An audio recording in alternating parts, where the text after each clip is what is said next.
The Holy Gospel according to Luke, the 7th chapter. After Jesus had finished all his sayings in the hearing of the people, he entered Capernaum.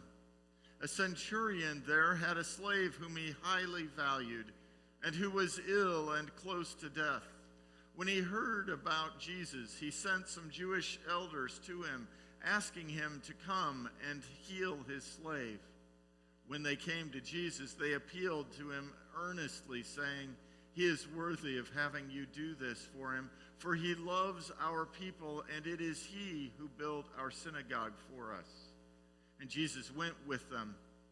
But when he was not far from the house, the centurion sent friends to say to him, "Lord, do not trouble yourself, for I am not worthy to have you under my roof.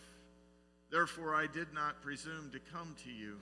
But only say the word, and let my servant be healed. For I also am a man set under authority, with soldiers under me. And I say to one, 'Go,' and he goes. And to another, 'Come,' and he comes. And to my slave, 'Do this,' and the slave does it." When Jesus heard this, he was amazed at him, and turned to the crowd that followed him and said, "I tell you, not even in Israel have I found such faith." When those who had been sent returned to the house, they found the slave in good health. The Gospel of the Lord. Praise to you, O Christ. You may be seated.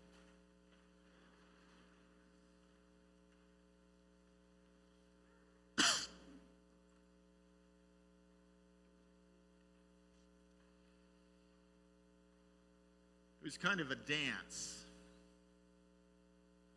It was a dance where one member of the congregation would always call one of two friends, also members of the congregation.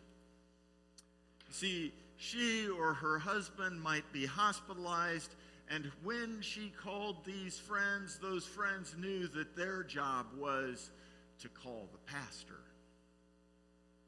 Now, most pastors are trained these days not to jump too quickly when the communication is triangular like that.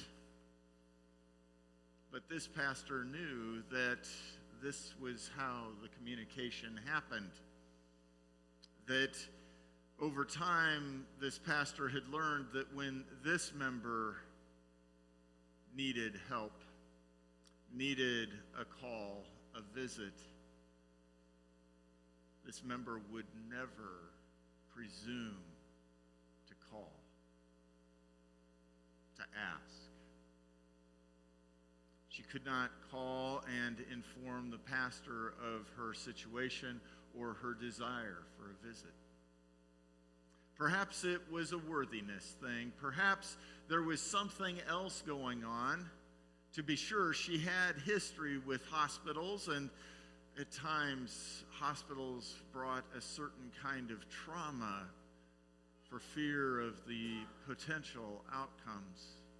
Whatever the case, in the 21st century, there are people who would not prevail, would not presume to call upon the religious leader. If anything, they will send a friend. It's possible that members of this congregation know people like that. Now let's assume that this religious leader is not just a pastor. Let's presume that perhaps this religious leader is one who, stories have been circulating about him. He teaches with authority. He has a crowd that follows him wherever he goes. He speaks words of healing, and it happens. This is no ordinary leader that we're talking about. Would that make it harder or easier to approach this leader with a need? Now, Perhaps the one who has heard about this leader and who wants assistance is not even a member of the faith or of that following who is going after that leader or the church, the congregation. Some might even consider this one to be, well, an occupier, an oppressor, an enemy of the people. He is not a mere soldier, but a centurion who is under authority and has authority of his own. And he wants assistance from this leader, this healer, this authority. How could he possibly presume to approach? But wait. There's more to this story. This centurion does not want the healing for himself or even for his family. It's his slave who is ill. The story doesn't tell us whether that slave is a Hebrew slave or someone else. But by Hebrew standards, a slave is part of the master's household and under that master's responsibility. For indeed, the master is responsible for everyone in his household. But this master isn't Hebrew. He's an outsider. As the first reading said, a foreigner.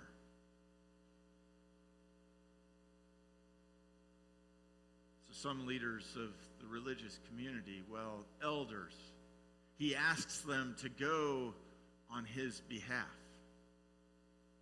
They intercede for him and for his slave. They go to the healer. They go to the one with authority, and they ask. But wait, there's still more. You see, they feel it necessary to ensure that they vouch for this man's worthiness. Surely it matters that he loves their people, that he built the synagogue for them. It might be time for a side note. In the ancient world, in the world that the authors of Luke's gospel knew too well, there were people who were not Jewish, people who were Gentiles, outsiders, who would never convert to Judaism, but they attended the worship and the festivals. They prayed and they learned and they supported the building projects and maybe even the ministry. And similar to today, when little gold plaques go on things, when people were major donors to building projects like that, they would chisel their names into the wall. And those people who were not members of the community, of the congregation who supported them, well, their names went in a special place on the wall. As they did. Well, these people, Paul and other writers in the New Testament referred to them as God-fearers. I've heard rumors that in today's time, when the construction of some churches go on, there are interested non-members, philanthropists who see the value of what the church is doing in their community, and so they give money to assist with the construction of the building project. Sometimes it even happens close to home. In the end, the elders came and vouched for this man's worthiness, perhaps as a God-fearer. Yet he's a potential enemy. He has shown himself not to be an enemy. While he serves the oppressor, Caesar, the empire, He is not. And Jesus responds. People today play that same worthiness game, don't they? A non-member is hospitalized or it has died, and somebody comes to the pastor. There's a family who is down on their luck, who may need assistance, who needs food or a place to stay. It happened a lot when the food pantry opened and when the mobile food pantry started. Lots of people were asking worthiness questions. But the authors of Luke's gospel don't tell us anything about Jesus checking the worthiness card of this man.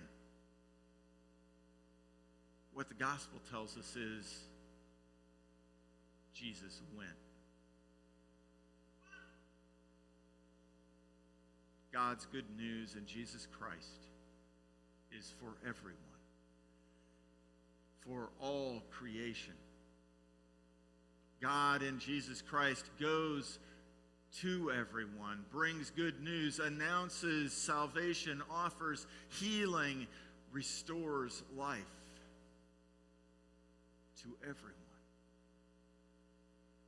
Without worthiness games or cards or checks, perhaps the body of Christ, the church, should do the same.